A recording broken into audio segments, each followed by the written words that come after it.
Et oui, donc j'avais vécu avec Benoît Chamou et l'Esprit d'équipe, notre sponsor. Donc c'était les ordinateurs Newell Bull à l'époque. Et l'Esprit d'équipe, il voulait faire les 14 000 déjà, donc c'était en 88. Il voulait faire ça sur 3 ans. Et Benoît Chamou, qui était un célèbre himalayiste français de l'époque, oui, on avait déjà fait quelques-uns, mais avec une équipe italienne qui lui préparait le terrain. Enfin, il était assez précurseur dans ce domaine. Et on peut dire que c'était un peu le début de la fin quoi, de l'Everest, mais on était parti dans le couloir Hornbagne. On a sorti le couloir Hornbagne, effectivement. Il y avait 10 grimpeurs pro internationaux, des Américains, des Tchèques, des Italiens, des Anglais, enfin bref. Et le caméraman Michel Parmentier, qui est resté là-haut, puisque à la 3e tentative, on est monté quand même sans ox, sans corde, à 8006. Sur l'arête ouest, et là c'était en fin d'après-midi et Benoît Chamou a eu l'intelligence de dire il est un peu tard quoi, et sans doute autant Michel que moi on l'avait un peu ralenti. En fait le but initial c'était on voulait arriver là-haut tous ensemble, puisqu'ils avaient réussi cet exploit en faisant la face sud de l'Annapurna. On se disait pourquoi pas le refaire là-bas. Bon, moi j'avais aucune expérience, j'étais très enthousiaste. Et c'est vrai que sans oxygène, c'est quelque chose qui reste très très difficile. Et on le voit bien aujourd'hui encore, puisque Kilian, qui est quand même un surmutant, lui-même a buté là tout récemment. Il voulait faire la traversée qu'avait faite Hornbagne et Ansold, en traversant par l'arête ouest, reprendre le Hornbagne. Et bref, oui, on voit bien que c'est une énorme différence et il faut vraiment insister là-dessus quand les gens ils vous disent je reviens de l'Everest. Alors déjà, la plupart du temps, ils reviennent du camp de base. Et après, il y a ceux qui sont montés au col sud, il y a ceux qui sont montés au sommet sud. Et puis, il faut faire la différence avec ou sans oxygène. C'est énorme, hein, ça n'a rien à voir. Quand on prend l'oxygène, on redescend de 2000 mètres, à peu près. Donc, ça devient 6000, quoi. Donc, les gens, aujourd'hui, faut savoir, il y a 11 000 ou 12 000 maintenant, peut-être personnes qui ont été mettre les pieds là-haut. Là-dessus, il y en a un peu plus de 200 qui l'ont fait vraiment sans oxygène. Moi, je serais tout à fait d'accord pour, en fait, qu'on comptabilise que ceux-là. Et tant pis pour moi, et tant pis pour toi, Michel, et tant pis pour Jean. Parce que non, c'est... Effectivement, oui, ça change vraiment la donne. On sait depuis Reinhold Messner et Peter Appler en 78, oui, que c'est possible. Tous les médecins étaient d'accord pour dire que ça ne l'était pas. Eux, ils ont eu la force et l'audace de le faire. Et oui, le premier français, je crois que c'est Michel Metzger qui a dû le faire, puis Marc Battard qui a réussi à le faire très vite. Enfin bref, ils ne sont pas si nombreux que ça.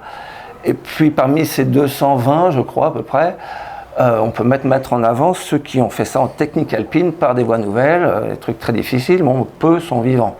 Notamment les Tchèques là, qui avaient fait la face sud-ouest sans ox, en technique alpine, ils sont pas redescendus. Donc c'est vraiment...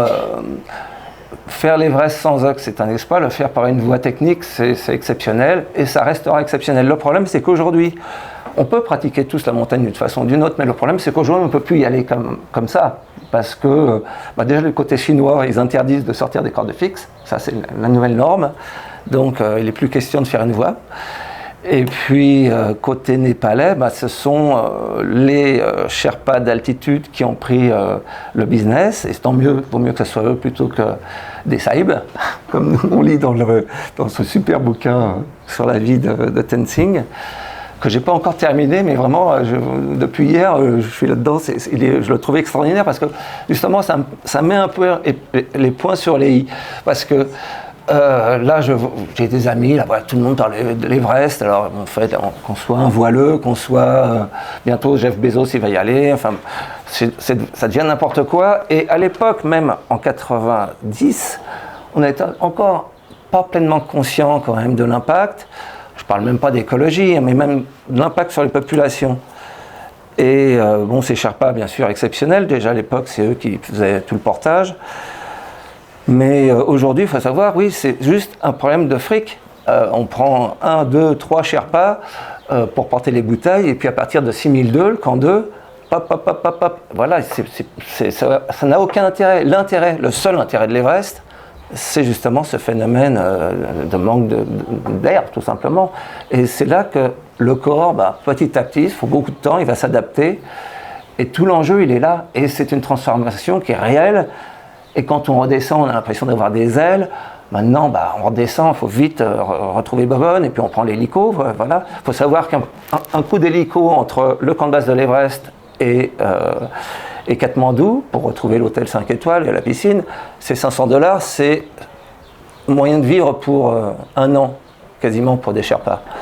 Donc moi je trouve ça vraiment... Aujourd'hui on sait tout ça, quoi. Je trouve ça grotesque. Et puis faire une croix, tout simplement, on va faire des croix, je vois pas l'intérêt, quoi. J'ai une amie qui en revient, là, voilà, mais je vous assure, si vous faites un peu de sport, on peut tous y aller. On peut tous y aller avec l'oxygène. Ça n'a aucun intérêt. Pourquoi pas comptabiliser les gens qui sortent de la télécabine de l'Illumini, hein. Pour certains, c'est un exploit. Moi, j'ai vu des gens faire une demande en mariage dans le pas dans le vide. C'était pour eux exceptionnel. Donc, chacun met son challenge à son niveau. J'adore d'ailleurs Christine Janin, le nom de son association, à chacun son Everest. C'est tellement vrai. Voilà. Mais l'Everest, il n'y en a qu'un. C'est le seul sommet où on peut retrouver cet état de conscience super altéré, et c'est dommage de s'en priver parce qu'aujourd'hui ce n'est plus possible d'y aller dans ces conditions naturelles, quoi. Donc parce que ça se fait plus, parce que j'étais au printemps dernier, pas là, il y a un an, remonter la vallée du Khumbu, c'est un ronronnement permanent d'hélicoptères. On en est à souhaiter qu'il fasse mauvais temps pour qu'ils ne soient pas à tourner au-dessus de nos têtes. Et puis c'est devenu la norme, hein.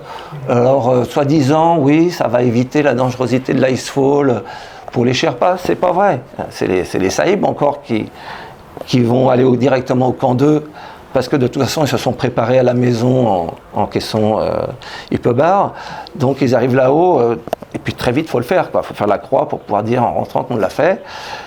Et voilà, bon, je suis un peu en colère, vous voyez, parce que j'ai vécu deux expériences exceptionnelles, et ce n'était dû qu'à le temps que nécessite un sommet de cette altitude. Et puis ce temps permet une immersion très lente, très progressive, et on a l'impression, petit à petit, oui, au fil des semaines, d'être en osmose avec le milieu, de ressentir les éléments autour, et puis oui, c'est bien de prendre son temps quand même de temps en temps, c'est exceptionnel, on ne va pas y aller 20 fois, faire ces choses-là. Alors, quoique, on voit aujourd'hui cette Norvégienne, super championne de ski de fond, etc., elle a failli faire la nique à Nimsdale quand même en allant plus vite que lui. Finalement, c'est uniquement parce qu'elle n'avait pas eu les autorisations qu'elle n'a pas été plus vite que lui. Et là, quand même, elle a été maligne puisqu'elle vient d'enchaîner les deux sommets qui lui avaient été refusés d'un point de vue administratif. Et donc, il l'avait privée d'être la femme la plus rapide, l'être humain le plus rapide sur les 14 000. Et là, vu qu'elle a fait les deux administrativement compliqués, elle enchaîne sur tous les autres à nouveau. Elle refait une nouvelle boucle et elle va sans doute pouvoir faire ça en 6 mois. Et il faut savoir que c'est une entreprise, il y a 25 Sherpas qui travaillent pour elle, ils font la trace, elle va d'un point A au point B avec l'hélicoptère. Enfin, on n'est plus du tout dans la même histoire, quoi. Et ça reste quand même extrêmement dangereux, parce que la montagne, ça restera toujours dangereux. Mais c'est un super stade pour gens ultra aisés. Et oui, je sais pas, c'est autre chose. Un peu aux sources. On va revenir à Tenzing quand même, un peu aux sources, parce que lui, il a très vite compris que le seul moyen de s'en sortir dans sa vie, c'était l'Everest. Et c'était justement de participer à toutes ces expéditions. Et il a fait 7 tentatives avant d'arriver au sommet d'ailleurs. Et voilà, je vais dire juste le début là, dans l'introduction. Quand je l'ai rencontré pour la première fois, il était déjà le plus distingué de tous les Sherpas. Ces habitants des vallées et des montagnes autour de l'Everest, devenus célèbres comme porteurs de haute altitude des expéditions himalayennes. Plus que des porteurs, ils étaient en fait proches des guides tels qu'on les connaît en Europe, c'est-à-dire l'aristocratie du métier. Tenzing était déjà une célébrité. Il n'était pas seulement le sirdar, une sorte de majordome de l'expédition de 1953 à l'Everest, mais s'était montré aussi capable que n'importe quel Européen d'atteindre les plus hauts sommets. Fait significatif, il ne grimpait pas simplement pour l'argent, comme la plupart de ses compatriotes. Il était animé par un authentique désir d'alpiniste d'atteindre le sommet d'une montagne, parce qu'elle était là. Ce livre montre clairement à quel point c'était une réussite en soi.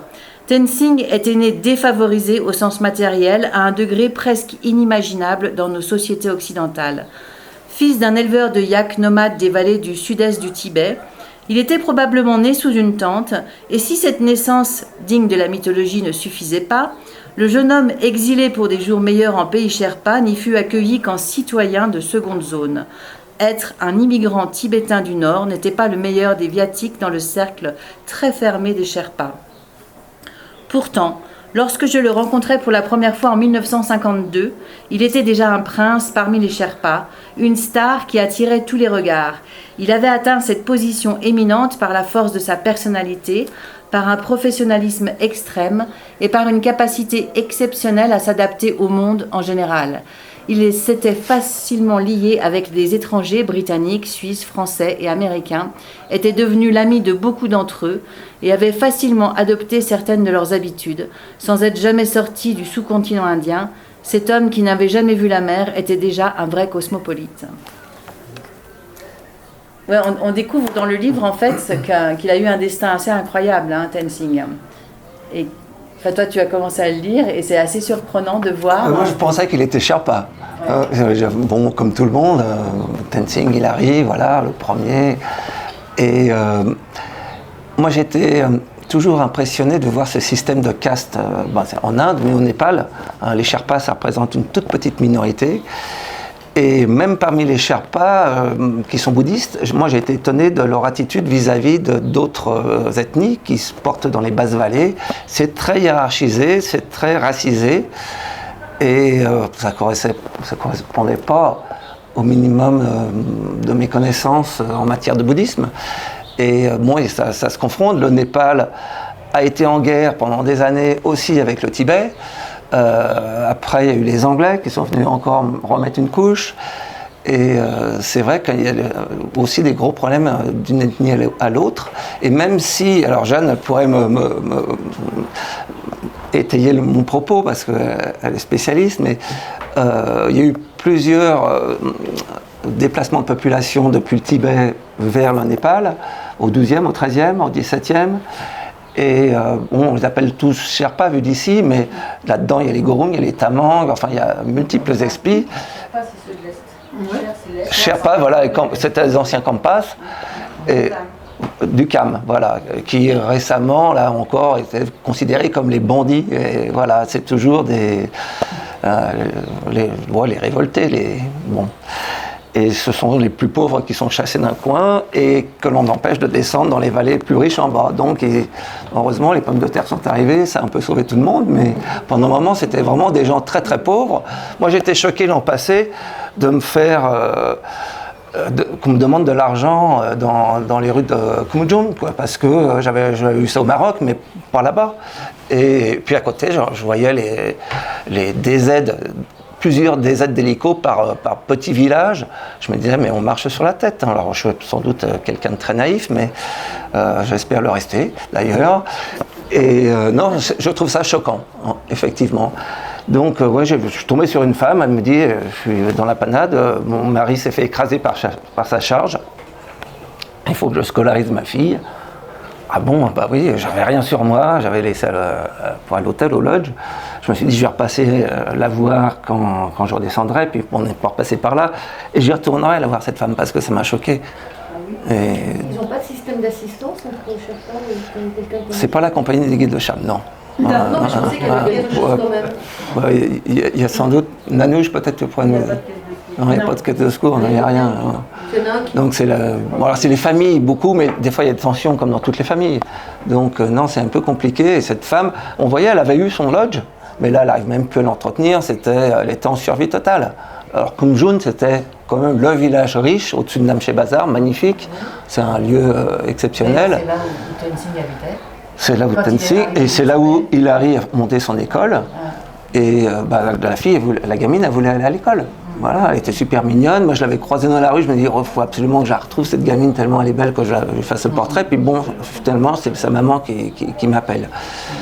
Donc, oui, c'est ça. Aujourd'hui, ce qui me choque le plus, c'est en fait, rien n'a changé.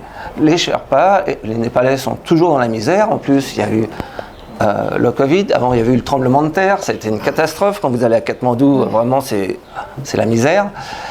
Mais et puis à côté de ça, une petite ethnie par rapport au Népal, parce que les Népalais, ça représente 5% de la population népalaise. Michel, toi, les Népalais pour toi, c'est plus. Bah, au départ, moi, j'ai été, disons que ça fait très longtemps que je circule dans la région, avant l'Everest. Hein. Je suis parti au Népal en 76 en voiture, hein, juste pour situer. Après, le Népal, j'ai découvert le Népal, pas seulement le Khumbu, en circulant un peu dans tout le Népal.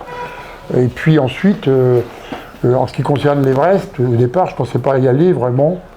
Et puis c'est au moment où, en 1990, Marc, Éric Decamp, pas toi, mais toi tu étais dans l'expédition. On était payé pour y aller. On était payé pour y aller, bah voilà, t'as bien fait de le dire. C'est sans doute pour ça que je suis allé à l'Everest, tu seras allé. Vous n'aviez pas payé pour y aller, quoi. Pardon ? Non, vraiment pas. Non, mais même en échange de rien, je ne sais pas y serais allé. Mais c'est vous les guides. non, mais en fait, c'était pas un but. Non, mais en réalité, pour moi, c'était pas un but d'aller sur ce sommet hein, par rapport à tout le Népal que j'avais circulé entre 76 et 90. Mais l'opportunité a fait que, étant beaucoup dans ce pays, j'ai accompagné énormément de groupes dans les pays Sherpas ou ailleurs ou d'autres. Il se trouve que dans le giron des alpinistes, on va dire, il y avait, c'est Éric Decamp qui m'a quand même proposé de venir avec vous. Hein. Parce qu'il y avait beaucoup de monde. C'était Éric qui était le chef d'expé. Toi, tu viens comme photographe, Jeannin comme médecin, moi comme je ne sais pas trop quoi. Et guide. Hein guide, par exemple. Tu étais supposé être mon guide, mais je t'ai pas croisé là. Et puis j'ai fait autre chose. Non, on était beaucoup, il y avait 17 personnes. À l'époque, Marc, il voulait dormir sans oxygène au sommet. Il avait déjà fait en moins de 24 heures l'ascension sans ox, en 88. Et là, son but, oui, c'était dormir au sommet sans ox et le lendemain redescendre au col sud et remonter sur le Lhotse. C'était donc en 90, c'était assez précurseur, puisqu'aujourd'hui, ça se fait. Ça s'est beaucoup fait là récemment, avec oxygène par contre. C'est vrai que Marc, par contre, il a toujours circulé sans oxygène. Hein. Ah oui, ça depuis toujours. Et il a une physiologie et puis surtout un caractère, c'est une teigne. Moi je l'ai vu. Un peu difficile. Mais moi je l'ai vu vraiment se mettre à l'envers. Moi j'ai eu la chance de croiser un Sherpa vers 8005. Et Marc, on était parti quand même du camp 3 à 7003, donc ça faisait quand même une belle bambée. Christine, elle s'est arrêtée au col sud pour chercher de l'oxygène.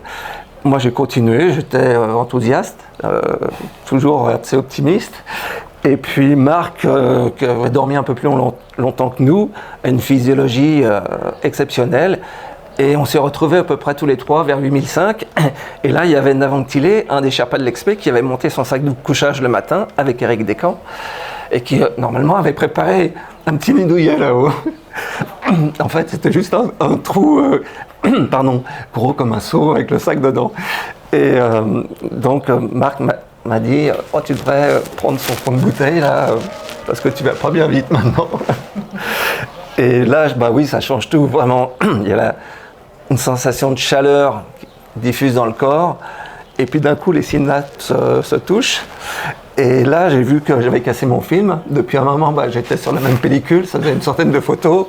J'avais un calot de glace qui s'est mis au cul de l'appareil photo, donc j'étais dans la semoule. Mais j'étais super heureux, tout allait bien. Mais j'aurais pu aller au sommet, je pense. Mais j'aurais pas ramené une image et j'étais quand même payé pour. Donc. En fait, en 90, Marc, il n'avait pas prévu l'oxygène pour nous. Hein. On n'en avait pas sur l'expé. Il y en avait au col sud. Mais je crois que c'était... Parce qu'on avait fait une tentative. Moi, le souvenir, parce que bon, attention, c'est vrai que ces altitudes-là, on ne sait plus très bien. Moi, je me rappelle bien. Moi, j'avais pas d'ox, en tout cas, ça c'est sûr. Non, mais On avait dormi dans la tente là, avec Jeannin, on était 5 dans la tente, les uns sur les ça, autres. c'était un coup. Il y avait tempête. Nous, on est passé 3 fois au col sud, parce qu'à l'époque, aussi, la différence, c'est qu'il n'y avait pas le routage météo. Ouais. Et oui. Et donc, on a fait 3 tentatives. Et à l'époque, on voyait, tiens, il fait beau, on y va.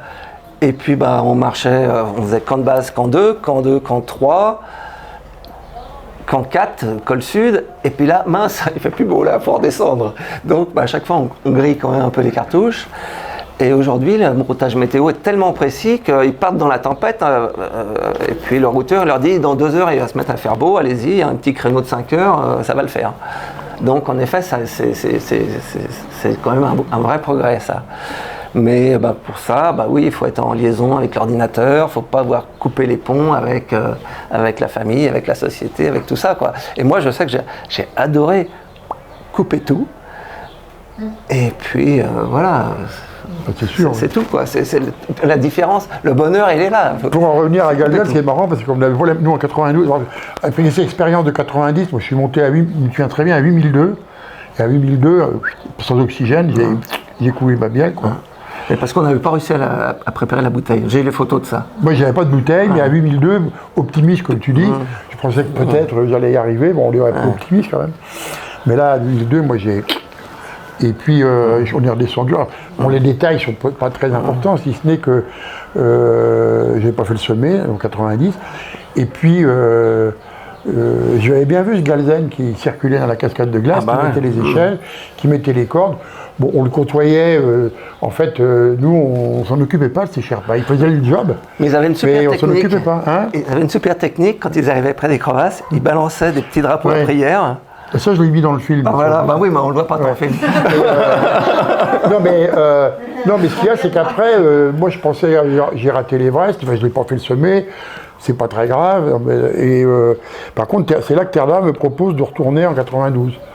Et là, il me propose de monter un gros barnum pour monter le maximum de clients là-haut, de personnes. Et c'est là, on m'était venu à l'idée de dire, sachant que sans oxygène, personne n'y arriverait. Enfin, ça, je m'étais donné ça un peu comme... Et c'est là que je me suis appuyé, puisque par le Sherpa un peu quand même. Hein. Et on est là pour ça. On est là pour ça. C'est là où je me suis appuyé, en connaissance de cause, en me disant, ces Sherpas, c'était pas comme aujourd'hui, il fallait vraiment les rencontrer, voir avec eux, qui venaient. Bon, maintenant, ils sont tellement organisés, c'est plutôt eux qui organisent tout. Ah ouais. Et les Blancos, ils suivent, puis c'est tout. Hein. Et ils payent le prix qu'il faut, mais les Sherpas, c'est les grands seigneurs du sommet. Hein. Et c'est bien, tant mieux. Hein. Je veux dire, il n'y a pas à dire que c'est bien ou que c'est pas bien. Ils gagnent bien de l'argent, tant mieux.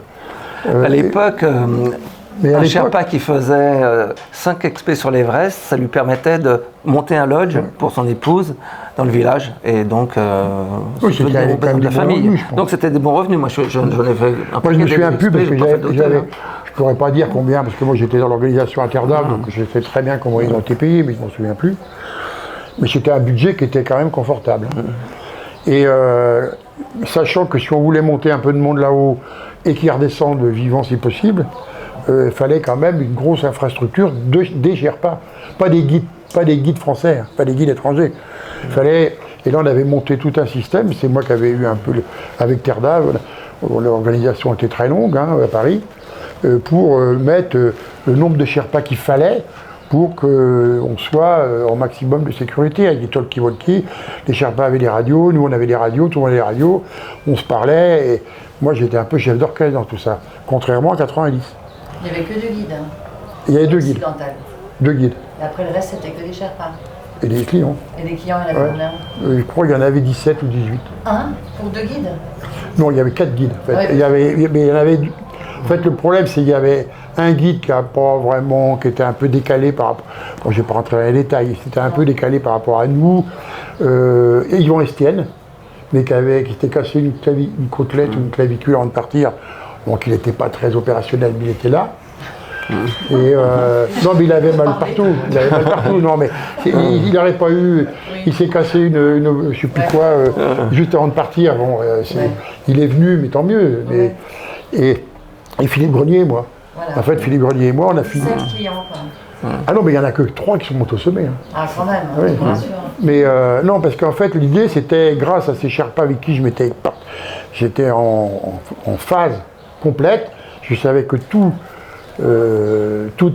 allait bien se passer si on était vraiment en phase avec eux. Donc il y avait un échange avec eux qui était fait pour que, déjà, il y a au moins 1, 2, voire 3 Sherpas plus haut que les clients, de façon à ce que tu n'as pas un client qui se retrouve tout seul là-haut.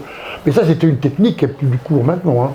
Maintenant, terminé. c'est quoi Maintenant, je ne sais pas comment ça se passe, mais ils ont bien plusieurs 2 ou Sherpas 3 par Sherpas client. pour un client. Un qui porte l'oxygène, l'autre qui porte le thé. Donc, non, c'est plus du tout la même chose. Moi, on parle un peu de quelque chose qui est. Il y a moins de différence en fait entre 1953 et 90 qu'entre 90 et maintenant. C'est devenu les Sherpas. Ils ont fait un super travail, c'est vrai. Hein, mais tu sors pas de leur corde fixe, t'as la queue leu et tu dépasses pas. Quoi. Oui. De toute façon, maintenant, c'est pas compliqué. Même déjà en 92, moi j'avais compris, nous avions compris. Moi, c'était un peu. Moi, ça me plaisait cette organisation. Moi, j'étais vraiment. Ça me plaisait. Et puis j'avais compris que de toute façon, on ne montrait jamais avant eux. Et en fait, nous, on a commencé à démarrer en direction du sommet une fois qu'ils avaient posé les cordes jusqu'au sommet. Donc, une fois qu'ils avaient mis les cordes jusqu'au sommet, donc on pouvait tenter l'expérience. Avec des assistances de Sherpas qui montaient, qui descendaient. C'était vraiment. Moi, j'avais compris ça et c'est pour ça que ça a réussi. Et c'est pour ça qu'une fois qu'on a réussi le truc, on montait 3, Philippe Grenier et moi, 3 clients au sommet. Bon, les autres, ils étaient tous montés au col sud une première fois. C'était pas mal, ça. C'était déjà pas mal. Bon, au col presque sud, 8000, 7900 et quelques. Et au col sud, au lieu de monter, on s'est pris du vent, de la tempête, du vent. Et tout le monde est redescendu jusqu'au camp 2. On n'est pas descendu jusqu'en bas. Et là, c'est là qu'il y a eu une petite décision. Il y en a 17 moins 3, je ne sais pas comment ça fait, qui ont dit moi j'arrête, je m'en vais. Bon, ils sont descendus au camp de base. Et puis avec Philippe Grenier, on s'est regardé, on s'est dit qu'est-ce qu'on fait, on monte pas. Putain, c'est con, il faut qu'on remonte quand même. C'est ce qu'on appelle la voie normale. Vous êtes passé complètement. Oui. Est-ce que c'était la voie normale cette voie que l'a compris Tenzing? Bien sûr. Bien sûr que oui. Tout à fait, il l'avait repéré. Il l'avait repéré avec les Suisses avec Lambert. Et ils ont failli faire le sommet, enfin. L'année d'avant. C'était fabuleux ce qu'ils ont fait.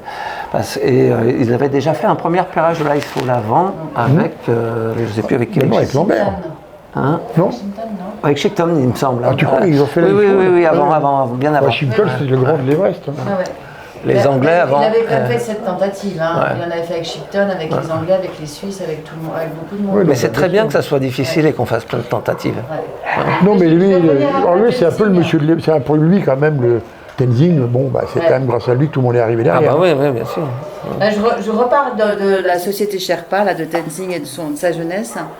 Tenzing devait être conscient de sa place dans la société Sherpa et savoir que ses chances de progresser étaient minces. Il n'était pas l'un de ces riches Kampa qui pouvaient espérer épouser une Sherpa issue d'une famille établie. Ses enfants avanceraient dans cette voie, mais son seul horizon, à lui, était d'aider son père à rembourser ses dettes, d'acquérir une maison et un peu de terre.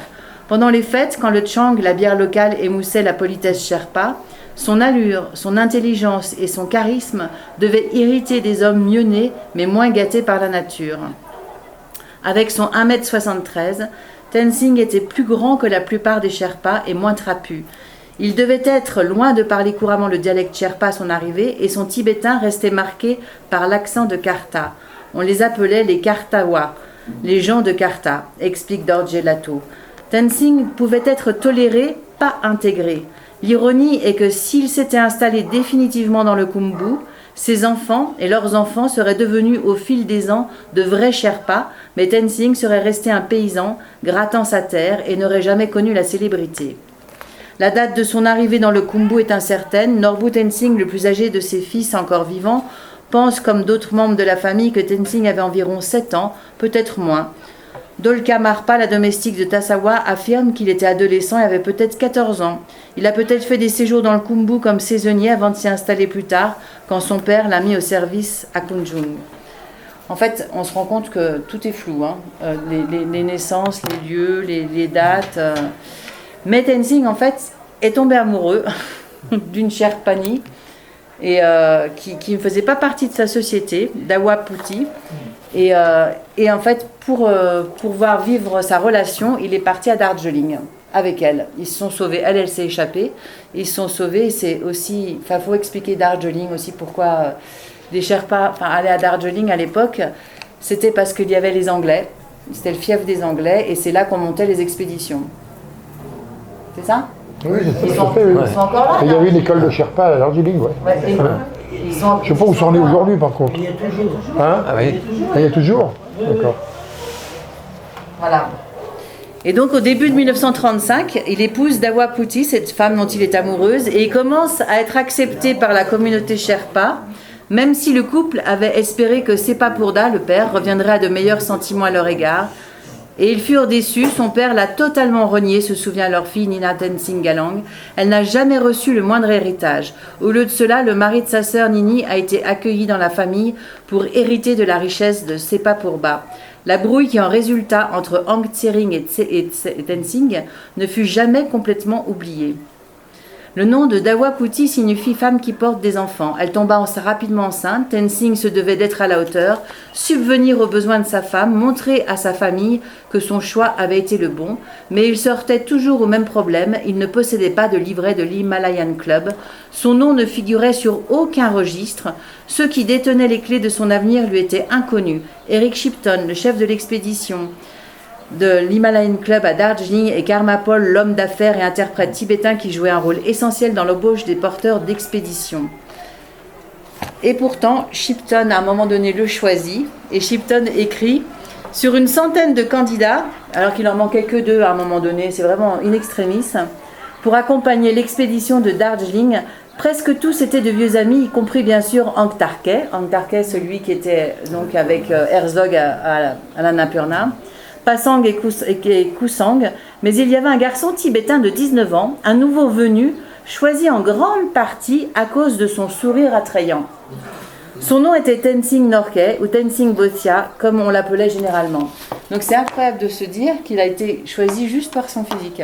Et on le disait avant, je le disais avant, il dénotait par son culot, parce qu'il était hyper pugnace quand même, parce qu'il s'était présenté à Shipton alors qu'il n'avait pas l'âge requis. Il avait 18 ans. Ouais.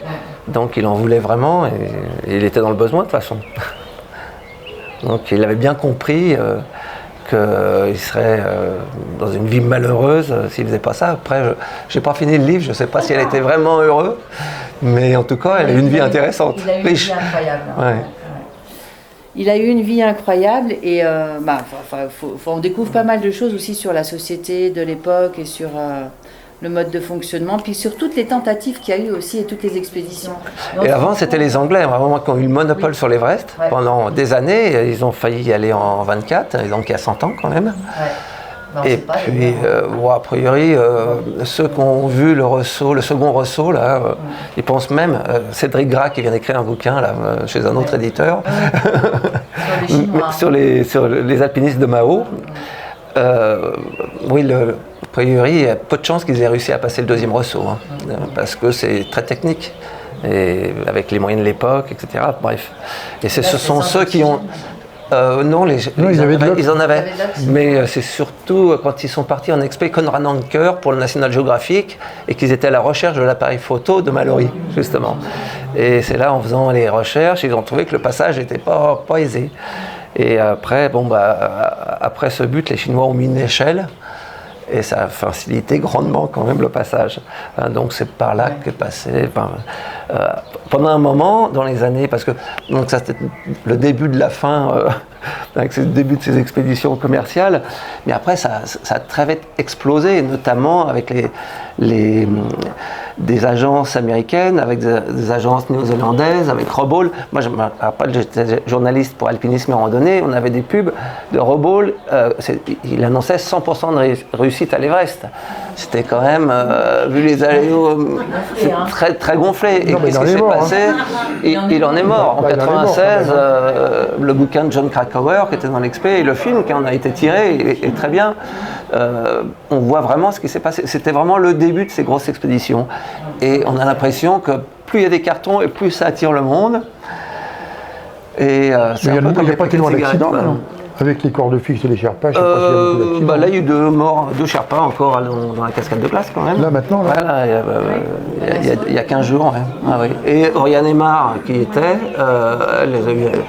Elle s'est pris un bout du sérac sur la tête. Enfin bref, s'est retrouvée à l'hôpital à Katmandou. Elle a dû y aller en hélico. Mais comme tu disais tout à l'heure, après, ayant rentré donc en France avec cette réussite qui n'était pas plus mal qu'autre chose, hein, on était monté à 2 guides, 3 clients, 3 personnes en haut, redescendu, pas une gelure, pas une amputation, que dalle.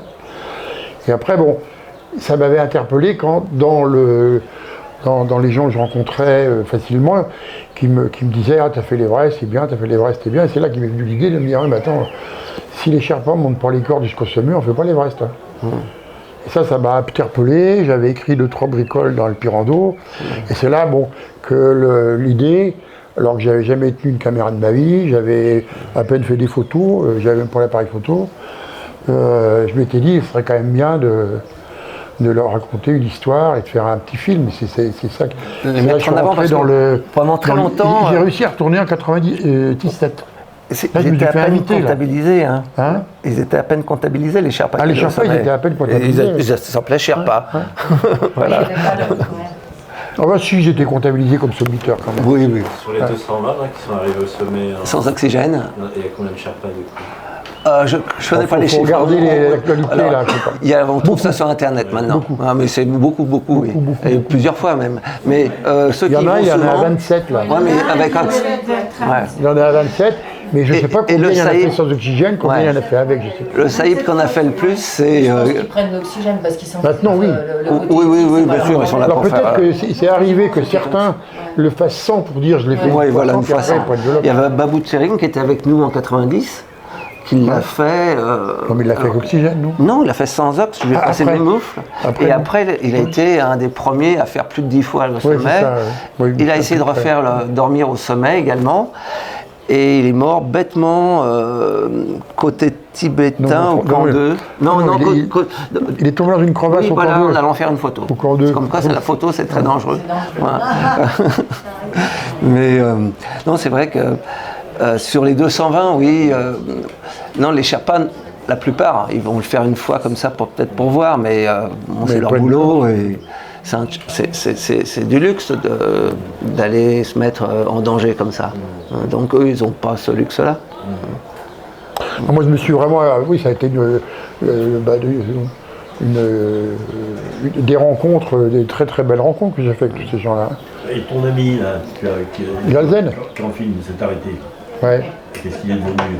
Ah, mais il existe toujours, là, je suis allé le voir cet automne. Hein. Ah ouais. On s'est tombé dans les bras, il m'a mis 200 katas sur le tour du cou. Alors par contre, le problème, c'est le Tchang, quoi. Il équipe tout Non, il y a longtemps qu'il a arrêté. Non, il y avait une fête, j'étais invité à une fête, invité, oui, j'étais à Katmandou, je l'appelle quand j'y suis. Et puis il avait un repas de famille, il y avait des repas de famille Sherpa. T'as des cuisiniers, des gamelles roses comme ça. Et j'y suis allé, c'était à Bodna, à Katmandou. Il a plein d'enfants, de petits-enfants, il y en a qui sont à New York. Il est vieilli très très bien. Bon, il tourne autour de la Ch'toupa toute la journée en marmonnant avec son chapelet. C'est dans l'autre sens.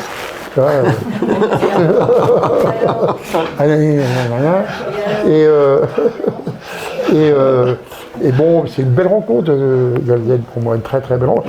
D'autant plus que bon, ce film, en fait, à un moment donné, il a été, comment dire, il a réussi à être fait parce qu'en 97, j'ai eu l'occasion, il y avait une expéterda à nouveau avec des guides sur l'Everest, et là je m'étais dit c'est l'occasion d'y retourner.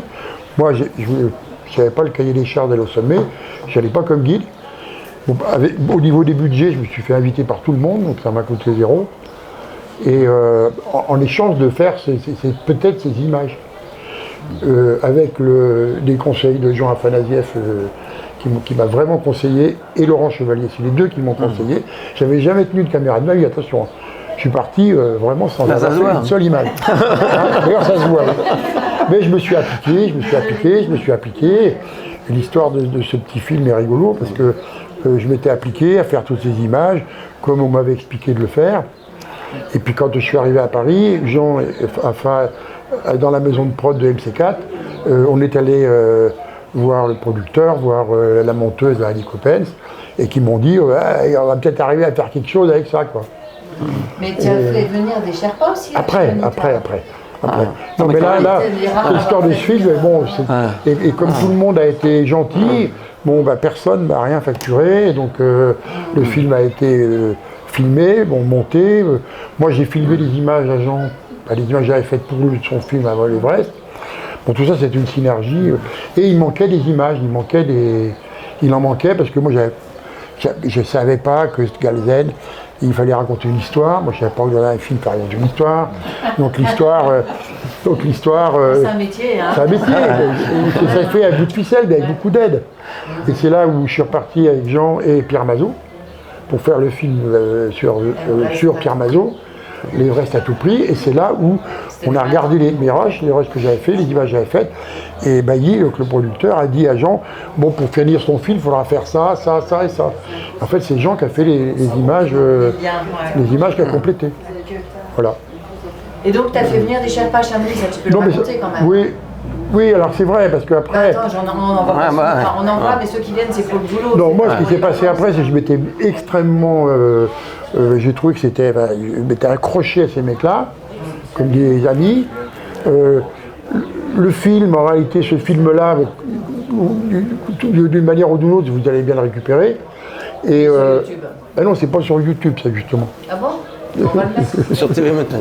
Il va le mettre. On va le mettre.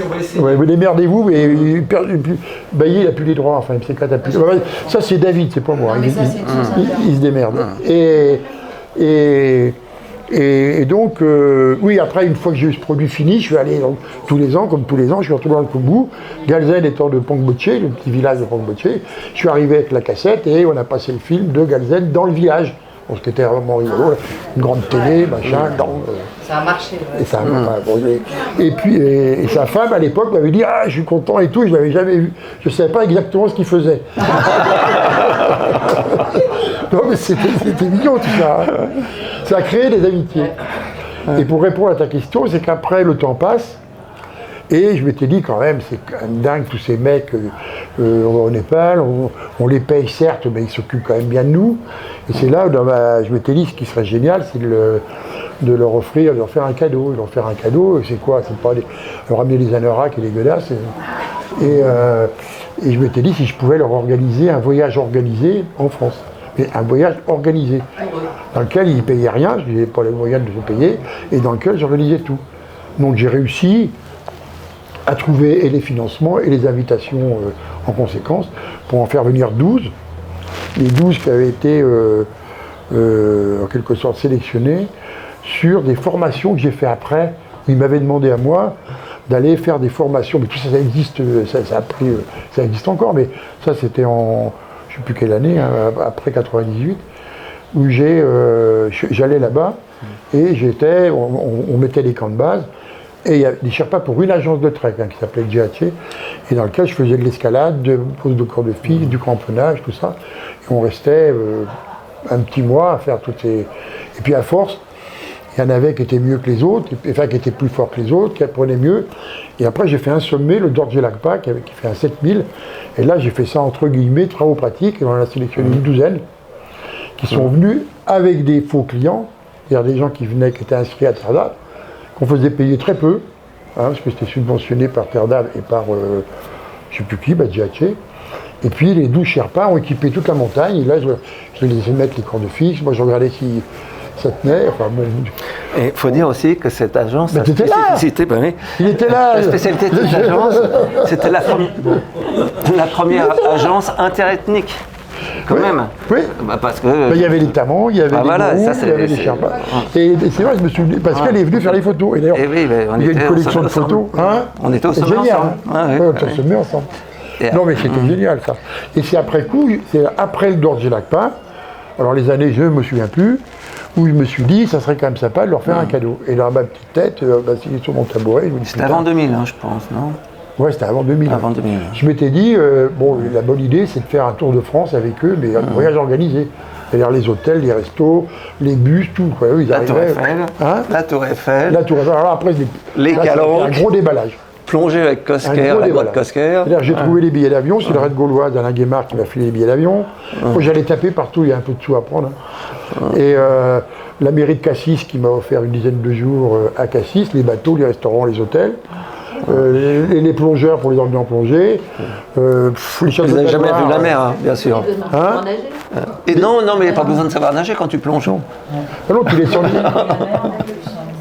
Et après, je me suis amusé parce que c'était mon histoire, je l'ai considéré comme tel. Donc à Paris, on logeait sur les péniches, c'était Cabassé qui nous avait filé des péniches. Moi j'avais eu un plan. Toi, tu avais eu un plan Tour Eiffel. Donc à la Tour Eiffel. On les a emmenés du port de comment ça s'appelle, le port où il y avait l'Arsenal, à la Bastille, jusqu'à la Tour Eiffel avec les péniches, en passant les écluses. Bon, les mecs, c'était quand même un beau petit voyage, quoi. Et puis après, Chamonix incontournable, le Mont Blanc, le parapente avec son place. Je sais plus quoi. Ah oui, les châteaux de la Loire, parce que moi je suis originaire de Beaugency. Donc la visite des châteaux de la Loire, avec le minibus, on détalait les tables avec des traiteurs qui amenaient à bouffer dans les jardins des châteaux. Bon, on les a quand même pas foutus de leur gueule. Hein. Mais j'étais content. Voilà. Belle réussite, oui, bravo. J'étais content. Par contre, quand je les ai reposés à l'aéroport à Roissy, j'ai dû dormir 2-3 jours, j'étais épuisé. Non, c'était marrant. Hein. C'était marrant. Tout ça pour en revenir à l'origine de l'origine. Hein. Ah oui, quand même, on s'est bien joli tout ça. Moi, je vais lire juste un petit passage sur la fin pour... quand ça y est, ça devient le héros. Tenzing devint plus qu'un Népalais célèbre, un véritable héros national. Tapa s'emparait de références népalaises comme le Damphe, oiseau emblème du pays, et le Sonkosi, source de vie, installant Tenzing au cœur d'un idéal népalais. À l'époque, les Népalais connaissaient à peine leur propre pays. Sa beauté et sa richesse culturelle étaient inconnues des sujets privés d'éducation. Il n'y avait pas de livres et personne en dehors de l'élite instruite n'aurait pu les lire de toute façon. Et voilà qu'arrivait des frontières du royaume, d'un groupe ethnique aux marges de la société, un héros qui pouvait donner corps aux espoirs et à l'optimisme d'une nation en devenir. Il pouvait n'avoir aucune idée de l'endroit exact où se trouvait l'Everest et penser que l'alpinisme était une pratique étrange.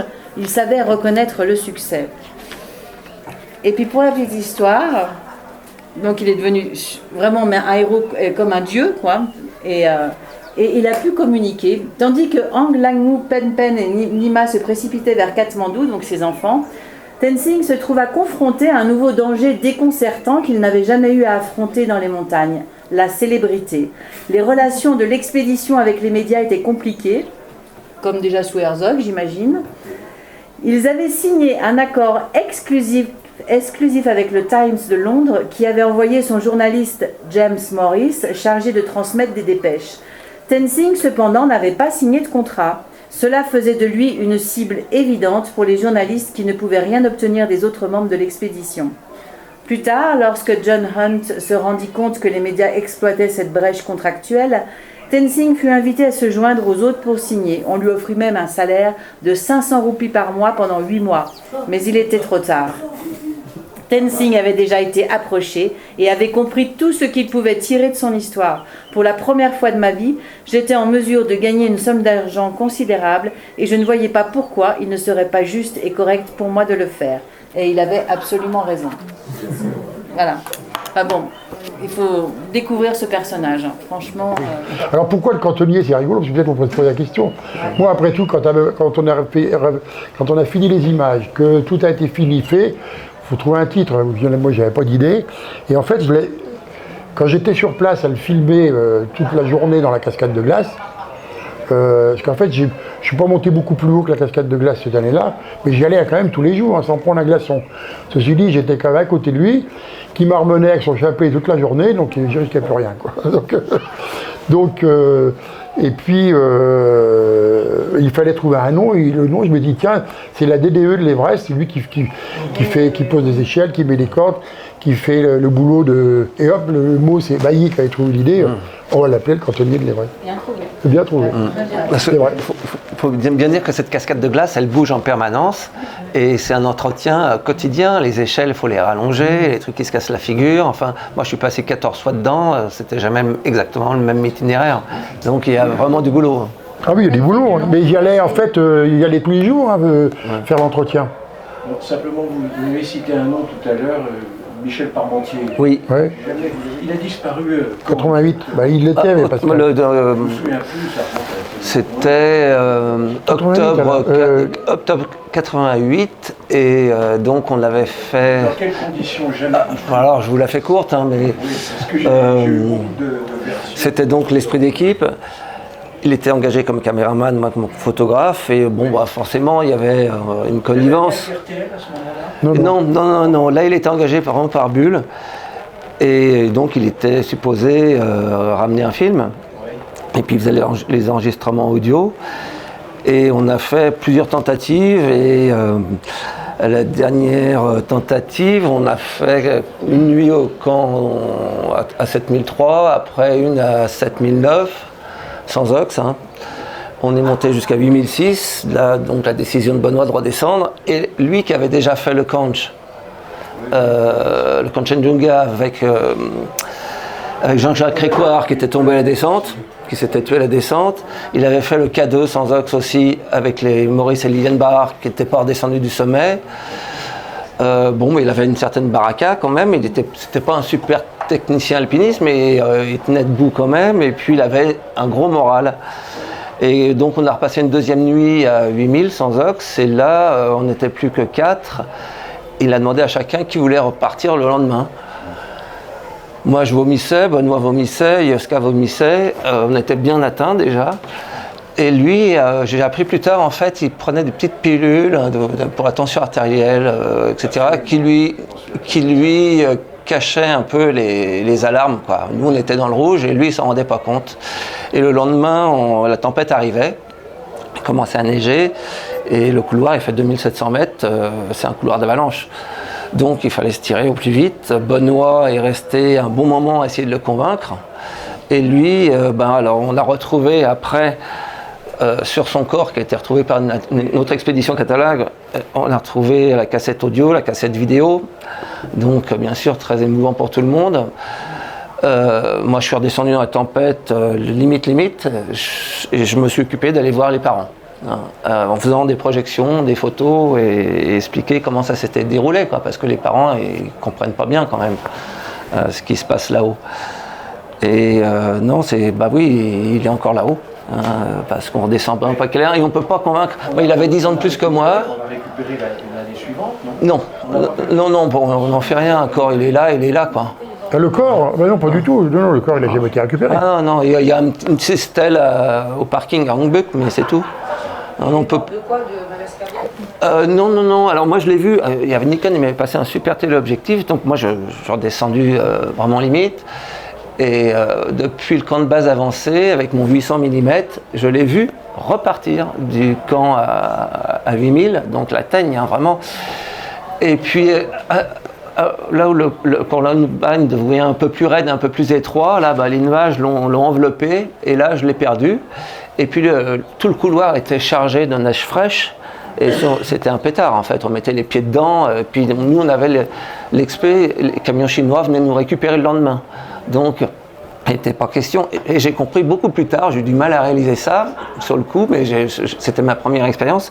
Il avait, lui, l'expérience, et il voulait tout simplement faire la traversée. Et ce qu'il y avait de l'autre côté, il y avait l'expédition Bâtard, il y avait Jean-Marc Boivin, il y avait Metzger, et il savait qu'il pouvait s'échapper par le côté népalais. Et ça, il ne me l'avait pas dit.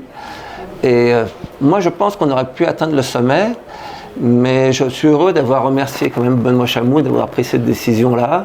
Je sais que dans l'euphorie de l'époxy, j'avais chaud, j'avais largué mes moufles, j'avais plus d'eau, donc j'avais posé ma thermos, il n'y avait pas de corde. On aurait atteint le sommet au mieux donc de nuit. Et là-haut, il n'était pas question de redescendre par le même itinéraire, parce que c'était, on a vu Marco Siffredi, qui avait réussi le Norton, le Hornbein, il n'en est pas sorti. Donc oui, je n'avais pas pensé à cette idée de traversée, oui.